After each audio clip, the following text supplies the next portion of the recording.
Good evening friends and welcome to English with doctor Gaurav.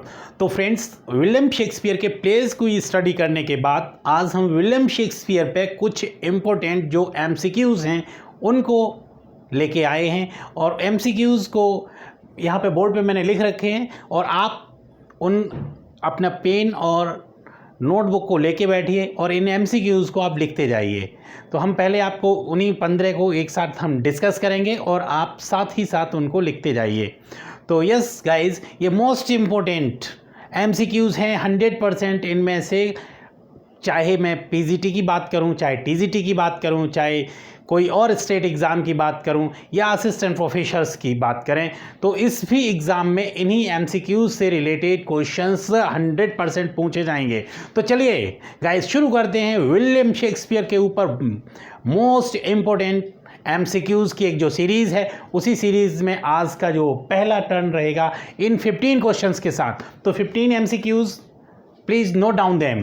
तो yes guys, William Shakespeare पे जो हमने पढ़ाया था आपको प्ले ट्वेल्थ नाइट, उस ट्वेल्थ नाइट से रिलेटेड पहला ही क्वेश्चन है एमसीक्यू की इस सीरीज़ में। Twelfth night open with the speech of, yes guys, the play I have told you twelfth night. तो ये सवाल ये है कि ट्वेल्थ नाइट जो प्ले था वो ओपन किसकी स्पीच के साथ हुआ था? ट्वेल्थ नाइट की ओपनिंग किस लाइन के साथ हुई थी, किनके स्पीच के साथ हुई थी? तो यस, यही पहला क्वेश्चन है गाइज, लिखते चलिए आप। Twelfth night opens with the speech of, ये ड्यूक जो था उसने ही इस प्ले की ओपनिंग लाइन दी थी। ओपनिंग स्पीच जो थी वो ड्यूक ओर्सियानो के द्वारा दी गई थी। तो इसमें आंसर हमारा होगा ड्यूक ओर्सियानो। तो yes guys, you can write down this answer कि twelfth night opens with the speech of duke Orsino. Yes, हम चलते हैं जल्दी से दूसरा जो क्वेश्चन है एमसीक्यू का, उसके ऊपर चलते हैं। हमने यहाँ पर आपको एमसीक्यू में सीधे से वन लाइन ये हैं, इन्हें हम वन लाइनर भी बोलेंगे क्योंकि यहाँ पे एमसीक्यू के लिए हमने यहाँ पे 4 ऑप्शन नहीं दिए गए। अगर 4 ऑप्शन देते तो हमारे पास स्पेस थोड़ा सा कम पड़ जाता, क्वेश्चन हम 15 यहाँ पे नहीं लिख पाते, तो इसलिए वन लाइनर के तौर पर ये दे रहे हैं, लेकिन एमसीक्यूज़ के तौर पर ये एग्ज़ाम में पूछे जाएंगे। अगला question, O you are sick of self love, ये किस प्ले की लाइन है? ये भी क्वेश्चन पूछा जा सकता है कि from which play the line actually occurred, O you are sick of self love. लेकिन ये भी पूछा जा सकता है कि about whom the line is said, तो मालवोलियो के लिए कही गई है, ट्वेल्थ नाइट में से ये ली गई है और यहाँ पे ओलिविया ये लाइन बोलती है मालवोलियो के लिए, O you are sick of self love, तो मालवोलियो के लिए। अगला एमसीक्यू है गाइज, या वन लाइनर हम इसे बोलते हैं, एमसीक्यू में आपसे पूछे जाएंगे, लेकिन वन लाइनर जो है वो ये है, the present fears are less than horrible imagining. ये किस प्ले से ली गई है? ये लाइन किस प्ले से ली गई है? The present fears are less than horrible imagining, ये मैकबेथ की लाइन है। यस गाइज, विलियम शेक्सपियर का जो फेमस ट्रेजेडी है, 4 ग्रेट ट्रेजेडी, जो कि मैंने आपको बताया था 4 ग्रेट ट्रेजेडी, जैसे कि हमने उन्हें समझने के लिए, उनके सीक्वेंस को समझने के लिए होक्म जो एक कीवर्ड दिया था, उस कीवर्ड से ही मैं 4 जो ग्रेट ट्रेजेडी हैं उन्हीं में से एक ट्रेजेडी थी मैकबेथ, आपके सिलेबस में दी गई थी।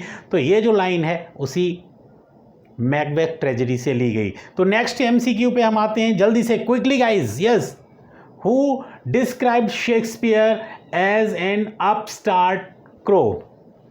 हाँ, होता क्या है गाइज, विलियम शेक्सपियर बहुत कम लोगों के साथ ऐसा हो पाता है कि वो अपने जीवन में ही अपने जीते जी बहुत ग्रेट हो जाएं। विलियम शेक्सपियर ऐसा ही था करेक्टर, वो जीते जी बहुत बहुत बड़ा आदमी बन गया था, बहुत रिच पर्सन बन गया था। ऐसे ही नहीं, वो मतलब एक रिच होने के साथ साथ एक बहुत बड़ा नाम भी बन गया था। उसके आवाज़ को भी ये क्वेश्चन भी बन सकता है एमसीक्यू में, क्या कि what is the name of William Shakespeare's residence. तो ग्रेट पैलेस उसके उस रेजिडेंस को बोला जाता था। तो बहुत बड़े आलीशान महल में रहते थे विलियम शेक्सपियर, एक फेमस ड्रामाटिस्ट अपने जीते जी बन गए थे। विलियम शेक्सपियर उतने पढ़े लिखे नहीं थे, यूनिवर्सिटी विट्स उनसे ईर्ष्या करते थे। ये होता है फ्रेंड्स, जैसा कि जब कोई बढ़ने लगता है तो उससे जेलसी करने वाले लोग खुद ही पैदा हो जाते हैं या आ जाते हैं दुनिया में। वैसे कोई आदमी लाइमलाइट में जैसे ही आता है तो उसके विरोधी खुद आ जाते हैं। तो ऐसे ही थे यूनिवर्सिटी विट्स, वो कहते थे यार मैं तो यूनिवर्सिटी का स्कॉलर्स हूँ, यूनिवर्सिटी का प्रोफेसर हूँ। यूनिवर्सिटी विट्स वो लोग होते हैं जो कि who are the actually part of the Oxford and the Cambridge University and work for literature are called the university wits। एक बार फिर से मैं इस बात को हिंदी में बोल दूं, यूनिवर्सिटी विट्स वो लोग थे या बोले जाते थे जो कि ऑक्सफोर्ड और कैम्ब्रिज दुनिया की दो बेहतरीन यूनिवर्सिटी में से जुड़े हुए लोग साथ ही साथ इंग्लिश लिटरेचर के लिए काम करें, मतलब राइटिंग का काम कर रहे थे। उन लोगों को यूनिवर्सिटी विट्स कहा गया। विलियम शेक्सपियर ऐसे थे नहीं, यूनिवर्सिटी विट्स थे नहीं, लेकिन फेम उनकी उनसे ज़्यादा हो गई, इसलिए वो यूनिवर्सिटी विट्स, उनमें खासकर जो बड़ा नाम था वो रॉबर्ट ग्रीन का था, वो उनसे ईर्ष्या करने लगे थे। तो वही उन्हें बोलते थे एन अपस्टार्ट क्रो, ये उन्हें बोला था। Who describe William Shakespeare as an upstart crow. तो in fact said by Robert Greene about William Shakespeare. अगला क्वेश्चन आता है the Globe theatre opened in. हाँ, Globe theatre actually associated with William Shakespeare. Globe theatre William Shakespeare से संबंधित है क्योंकि उस थिएटर के जो ऑनर थे वो विलियम शेक्सपियर थे। क्वेश्चन हमारा ये है कि ये कब ओपन हुआ था। तो इसकी जो स्थापना हुई थी वो 1599 में हुई थी। तो globe theatre was established in 1599, 1599 में ये ओपन हुआ था। लेकिन उसके बाद इसे दरअसल इसमें आग लग गई थी। It was burn down in 1613। ये बात भी याद रखना है, ये भी पूछा जा सकता है कि कब उसमें आग लग गई थी। तो 1613, 1613 में। इस क्वेश्चन को भी आप लिख लें कि 1599 में तो ये थिएटर ग्लोब थिएटर बना था। 1613 में इसमें आग लग गई थी और इसको रीओपन किया गया था, मतलब दोबारा फिर से इसको खोल दिया गया था, बना दिया गया था, एक बार फिर से रीस्टैब्लिश हुआ था। वो 1614 में हुआ था, 1614 में हुआ था। तो ये इसमें 3 क्वेश्चन बन जाते हैं, कब ये ओपन हुआ था, कब इसमें आग लग जाने से ये ध्वस्त हो गया था, और कब ये रीस्टैब्लिश हुआ था, रीओपन हुआ था। तो वो 1614 में। अगला क्वेश्चन है गाइस, अगले हम वन लाइनर की तरफ मूव करते हैं। क्वेश्चन नंबर वैसे 6 है, some are born great, some achieve greatness. ये लाइनें, the line actually taken from which play. ये लाइन किस प्ले से ली गई है, एक बार फिर से लाइन को आप देख लीजिए। Some are born great, some achieve greatness. कुछ लोग बॉर्न ग्रेट, कुछ लोग अचीव ग्रेटनेस कर लेते हैं। ये लाइन किस प्ले से ली गई? यस गाइज, ये वही प्ले है, वही फेमस प्ले है जो आपने पढ़ा था, मैंने आपको पढ़ाया था, वो था ट्वेल्थ नाइट। तो ये मोस्ट इम्पोर्टेंट क्वेश्चंस की एक जो सीरीज चल रही है, एमसीक्यूज़ में के तौर पे ये पूछे जाएंगे, उन्हीं को हम डिस्कस कर रहे हैं। तो क्वेश्चन नंबर जो 6 है, उस 6 में ये क्वेश्चन ट्वेल्थ नाइट से ये लाइन ली गई थी गाइज, और ये लिखी थी मारिया ने मोलवोलियो के लिए, जो एक उसके साथ फोर्ज किया था, एक कॉन्स्पिरेसी करी थी। उस कॉन्स्पिरेसी में क्या था, एक लेटर लिखा गया था जो बेनाम लगा ये उसके मोलवोलियो के लिए, ताकि मोलवोलियो उस, याद दिला रहा हूँ मैं आपको क्योंकि मैंने ही आपको पढ़ाया था, इस प्ले की समरी सुनाई थी, तो आप इजीली उस चीज़ को रिमाइंड करिए।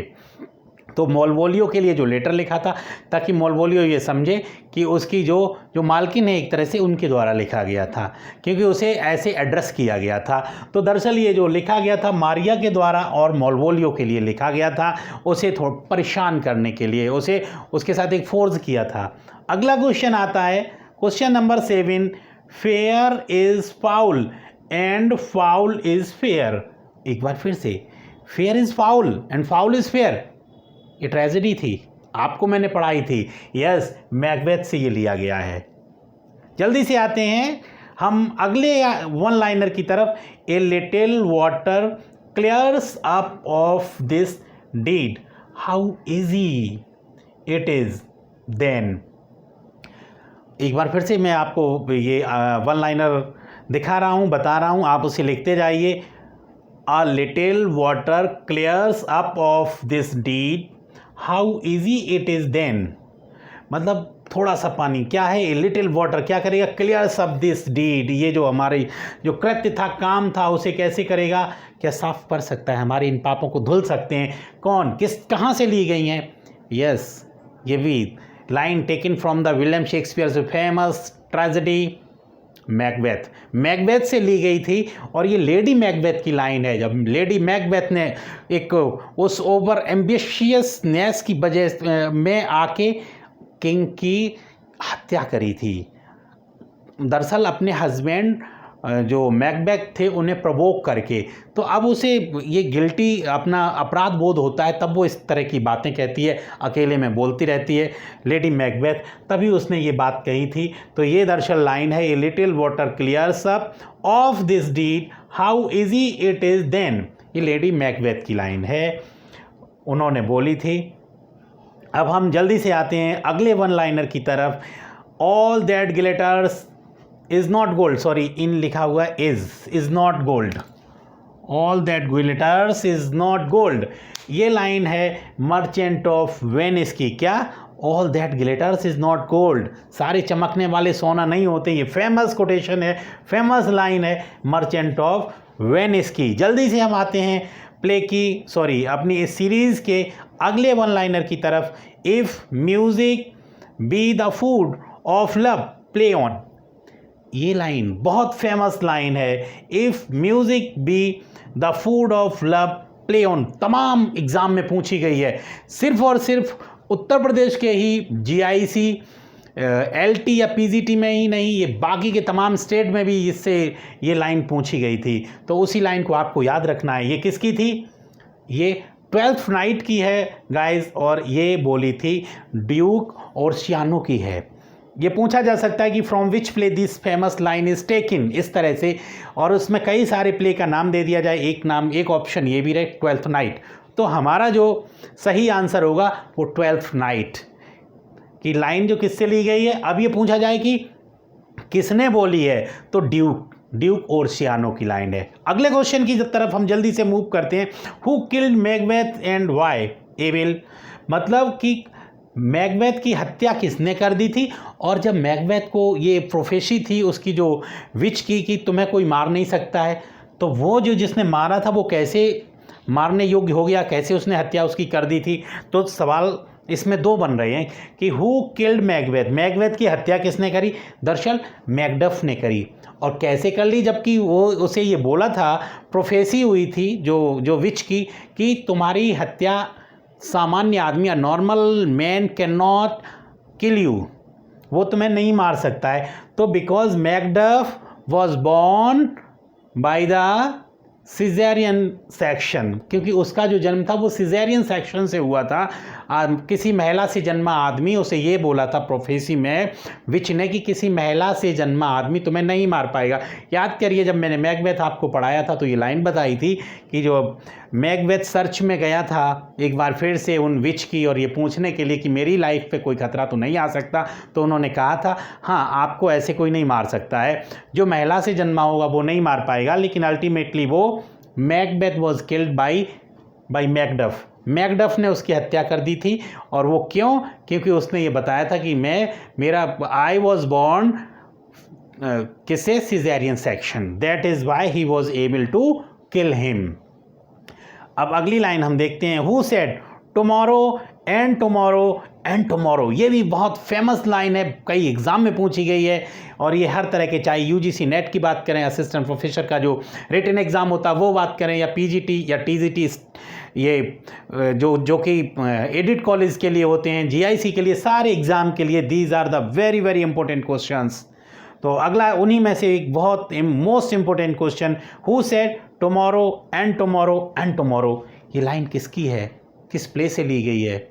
दरअसल ये प्ले कौन सा है, फेमस ट्रेजेडी मैकबेथ से ली गई है। और मैकबेथ की कही किसने थी, दरअसल ये मैकबेथ ने ही बोली थी। कब बोली थी फ्रेंड्स, जब मैकबेथ को ये व्हेन मैकबेथ एक्चुअली रिसीव्ड या heard the news of his wives death, उसकी वाइफ की जब डेथ हो गई थी उसके बाद जैसे ही ये समाचार उसे मिलता है तो मैकबेथ बहुत परेशान हो जाता है। पहली बार इतना मैकबेथ जो कि basically he was a soldier, मतलब chief of the army staff था। Chief of the army staff means to say basically एक सोल्जर ही था। तो वो बेसिकली सोल्जर जो होते हैं वो इतनी जल्दी घबराते नहीं। मैकबेथ पहली बार इतना घबराया था, इतना डरा था, इतना परेशान हो गया था जब उसे ये न्यूज़ मिला क्या कि उसकी वाइफ की डेथ हो गई। क्योंकि उसे अब उसने माना था या जाना था, यार अब मैंने अपने राजा की जो हत्या करी थी, डंकन की हत्या करी थी, वाइफ को महारानी या क्वीन बनाने के लिए, अब वाइफ ही नहीं है तो अब हम इस राज का क्या करेंगे। हमने उसकी हत्या भी कर दी लेकिन हासिल अब कुछ नहीं हो रहा, क्या किसके लिए करेंगे, अब तो हमारी वाइफ भी नहीं है। तभी वो बोलता है tomorrow and tomorrow and tomorrow. जल्दी से आते हैं हम अगले वन लाइनर की तरफ guys. Shylock is the character in, Shylock किस प्ले में एक कैरेक्टर था। यार this is a easy question, लेकिन कई बार बहुत सारे बच्चे इस क्वेश्चन को भी गलत कर देते हैं। ये इनफैक्ट कौन सा क्वेश्चन है और शाइलॉक किस प्ले का कैरेक्टर है। द मर्चेंट ऑफ वेनिस का था, जो एक जीव था, याद आ रहा होगा, जिसने क्या एंटोनियो की गारंटी पर बेसेनियो ने जिससे पैसा उधार लिया था, और वो दैट पर्सन इज शाइलॉक, वो शाइलॉक था और ही वॉज अ ज्यू बेसिकली। अगला क्वेश्चन है question number 14, where is Macbeth castle located. कि मैकबेथ का जो कैसल था, जो उसका महल था, वो कहाँ पे था, किस जगह पे स्थित था। तो एट इनवर्नेस, उसका इनवर्नेस में उसका कैसल जो था वो लोकेटेड था। अगला क्वेश्चन जो कि इस सीरीज़ का, आज के सीरीज़ का अंतिम क्वेश्चन है, मोस्ट इंपॉर्टेंट क्वेश्चन है। डेफिनेटली मैं आपसे ये वायदा कर रहा हूँ कि अगर इन क्वेश्चंस को आप हमारे साथ बने रहे तो डेफिनेटली आप एग्जाम को क्रैक कर पाएंगे। तो अगला वन लाइनर है, the subtitle of the play 12th night. What is the subtitle of the play 12th night. 12th night का एक सब टाइटल भी था, आखिर है क्या उस सब टाइटल का नाम, क्या किस टाइटल से जाना जाता था। तो or what you will, or what you will, or what you will, this is the subtitle of the play the 12th night. तो ये तो थे guys, these are the 15 one liner. You can take the snapshot, अगर आपने नहीं लिख पाए हैं तो स्नैपशॉट ले सकते हैं। I am giving you the full time, please take the snapshot. Yes guys, thank you very much once again. और हमेशा की तरह आज एक बार फिर प्लीज़ शेयर करिए, लाइक करिए, हाँ कमेंट बॉक्स में एक प्यारा सा कमेंट जरूर कर दिया करो। Thank you very much once again.